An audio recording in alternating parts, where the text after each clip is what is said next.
This is a relatively short section. You'll be doing most of the talking.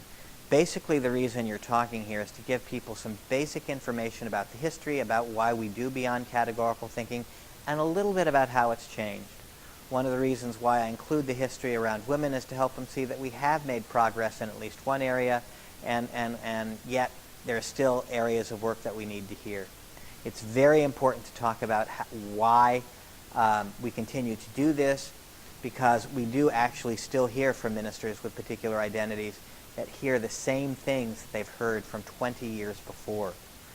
In fact, when you tabulate the sheets, one of the things we'll get into a little bit later is how little some of our congregations have changed in 20 years around particular ideas they have around people with particular identities.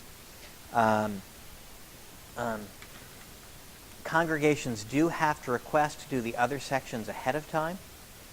And that is that, and if they haven't done that, it's really not possible to adjust it at the last minute.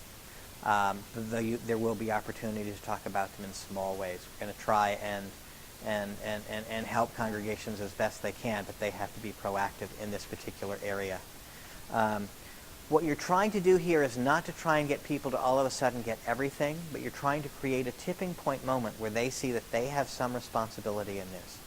And that if they have some responsibility of this, that it's not just the minister's problem, but they have some work to do, then the congregation is likely to be more open, and you will be a success in leading this particular workshop.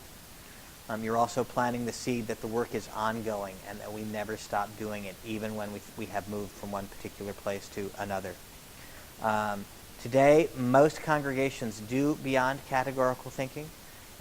We only discourage a couple of congregations from doing it, and that's only congregations who are using beyond categorical thinking as a way to avoid dealing with other significant issues that they actually have to deal with more than this. And we've actually seen a couple of congregations try and use this as a way to not deal with other issues.